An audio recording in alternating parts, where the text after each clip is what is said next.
Welcome back. Well, we are remembering veteran activist and esteemed member of the Order of the Baobab, Mama Lindiwe Myeza. At this time, Ms. Myeza was born in Sophiatown in 1935 and passed away at the age of 85. Let me bring in someone who knew her well and can shed some light on her life and times. Professor Hlengiwe Mkhize, Deputy Minister in the Presidency for Women, Youth and Persons with Disabilities. Professor, a very good morning to you and welcome to the program.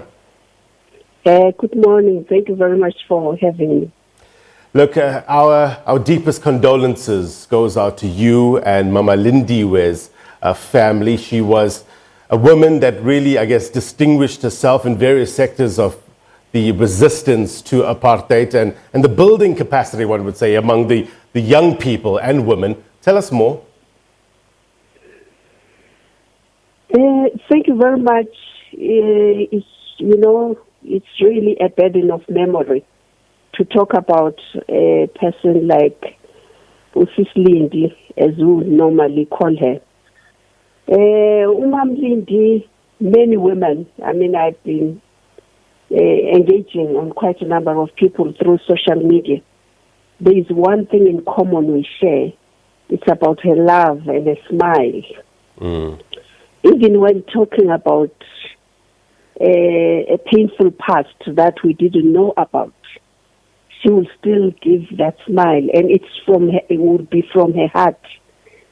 And of course, when you look at where we come from, like the acknowledgement she got, it had a lot to do with her commitment in the upliftment of the most vulnerable. I just want to take one aspect. At the time when she worked at Welgespreid Fellowship Center, you will remember that at that time, many young activists were displaced from their communities. So it was like a refugee camp, and she overseed quite a number of programs and then focused on training of women in particular. So as a result, many of us who are in strategic position today would have gone through her hand. But what was unique with her, she claimed no easy gains or victories. Very humble, worked, supported our stalwarts like Winnie Mandela. She will share experiences where sometimes she will be a driver and take her and put her in the middle of nowhere and come and pick her up again after the meetings that she wanted to hold. But also very caring and had compassion for those young people. Many people will go in there interested in just writing quick books of the face of the revolution and so on. But for Mam Lindi, it became an opportunity to develop them, to make sure that they become leaders and not destroyed by their encounter with the apartheid regime. And she also led and supported initiatives, one of them being the Care for Youth in the wake of the Sharpeville massacre in 1960. You see, that was her in her best. Whenever she saw an opportunity to intervene at a community, she targeted the youth in particular. Today we talk about the conversations that should take place between us and the younger generation. And she did that exactly over years. And even at Sharpeville, her special input, and also what is not said much is that she continued continuously, even linking up the youth, young women in particular, with other women within the continent. Even her own daughter, Ubuhle, got to go to a conference in 1985, not even knowing where she was, a women's conference, not even knowing where she was going.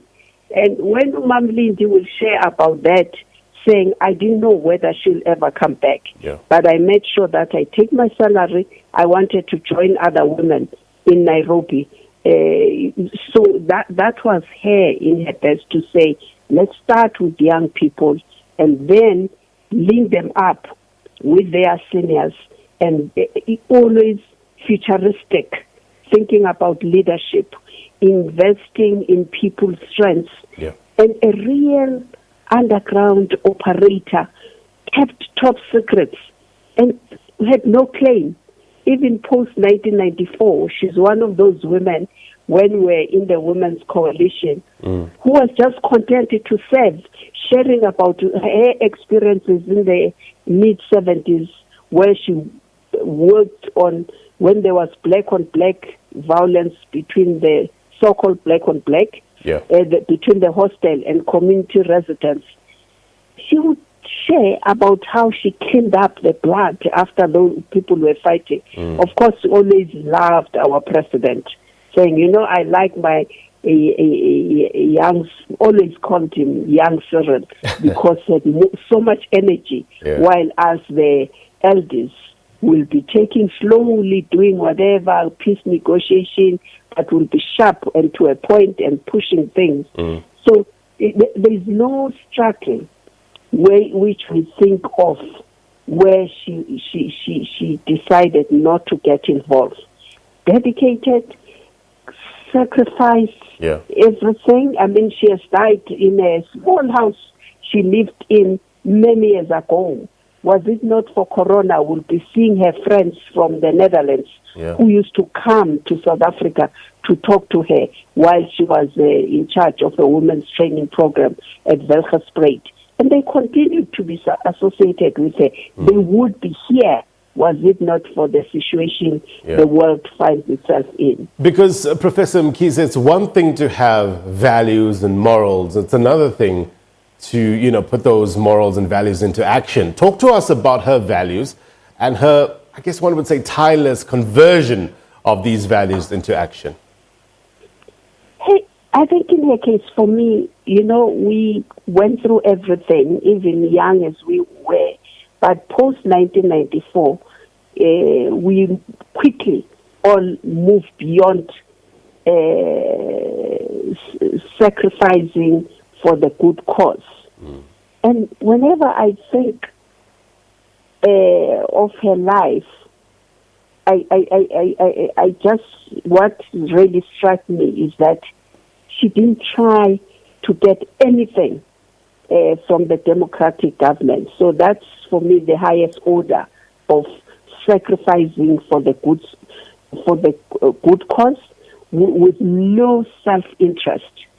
And of course, you know, I was lucky. She worked with my sister at the Reguanas Hospital and used to visit our family all the time. And even when now as a convener of the progressive women's movement, what touched me with her values is that she had this ability of sacrificing for the good cause, for the community at large, but also strong family values.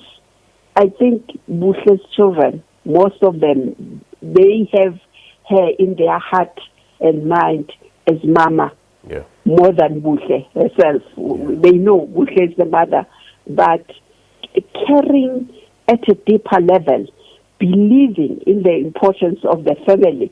You know, sometimes I would tease her, and because even my children, I was telling them, saying, was it not for Corona, you'll all be going to this funeral. She will ask about each and every one of them till the last week before her last breath. And then I would say, how can she remember even the names? And what are they doing? What's happening with them? And sometimes I would say, I haven't spoken to so and so for a week. But I wouldn't say to her, I would really say, oh, no. Sis Lindy, they are good. We'll be coming through soon.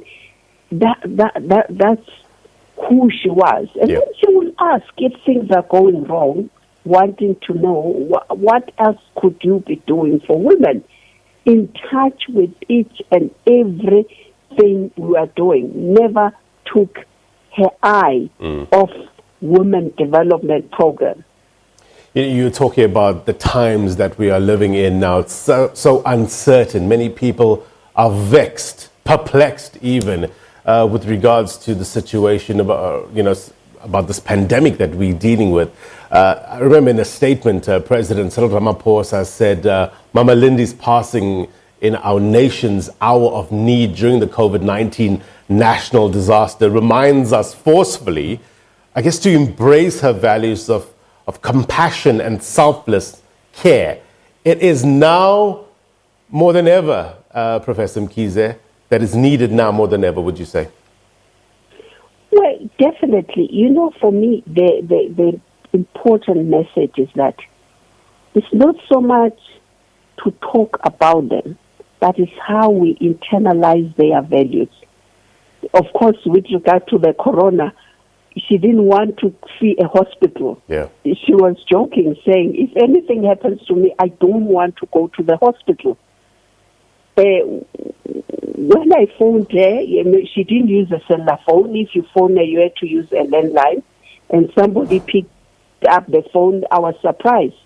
And then the grandchild said, Granny passed on early hours. When we woke up, she was gone. You see, so, I think in her heart and prayers, also another thing I haven't said about her values, a very strong Christian, believed in prayer, and, was joking about corona, saying, yeah, God is teaching you people that you are not in control. He's in charge of the whole world. You have forgotten. Your meetings now start at 10 instead of starting at 12 on a Sunday. So she was joking about it. Yeah. I don't know whether to other people she did complain about pain or so before she slept. But, always she will give you that smile and laugh. Before you ask her how is she doing, she would laugh and joke. Her heart, she had such a big heart, unbelievable. So even how she related to the corona threat was, for the first time, aren't you happy to be at home, to reflect, to consolidate? So for her, she just took it in a very positive light and said, stay at home. Yeah. Don't even think about what you do because of who she is. And supported fully the president's move.